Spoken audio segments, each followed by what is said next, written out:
si mala niekomu opísať náš hasičský tábor, tak čo by si mu o ňom povedala? No, že tu je strašne veľa zábavy, že sa tu môžeme oblievať ako nie na niektorých iných táborov a že proste, že tu je strana, že chodíme na výlety a dobre tu varia.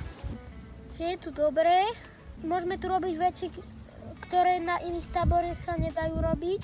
Je tu zábava, sú tu aktivity a je to tu dobré.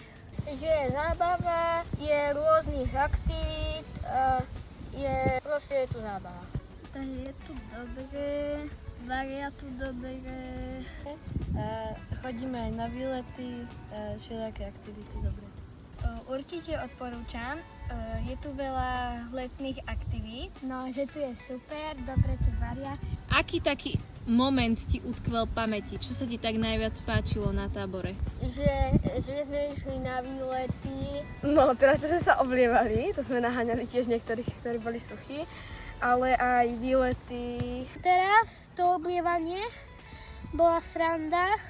Naháňali sme sa všetko. Ja sme sa oblievali, potom sme boli na výletoch a mohli sme si tu skúšať hasičské veci.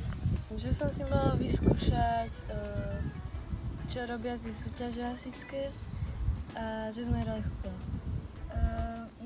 Najviac sa mi páčilo, ako sme sa vozili na autách, ktorí mali záchranári. Mne sa najviac páčilo to, ak sme sa teraz oblievali, tak sme chodili na to.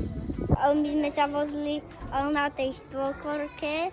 Som rád, že som bol v tomto tábore. Čo si sa nové naučil na tábore? Že ako poskytnúť prvú pomoc. No, veľa toho, tiež poskytnúť prvú pomoc a spoznal som aj veľa kamarátov. Poskytnúť prvú pomoc.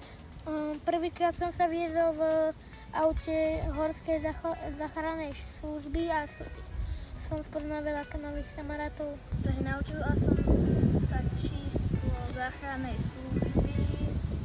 Naučila som sa ešte poskytnúť prvú záchrannú pomoc. Prvú pomoc a prvýkrát som vyskúšal tie hasičské, čo robia tie súťaže a som sa naučil číslo horskej záchrannej služby. Spájaj hadice. Poskytovať prvú pomoc a naučila som sa robiť rozdeľovač. Poskytnúť prvú pomoc a tiež som sa naučila robiť rozdeľovač.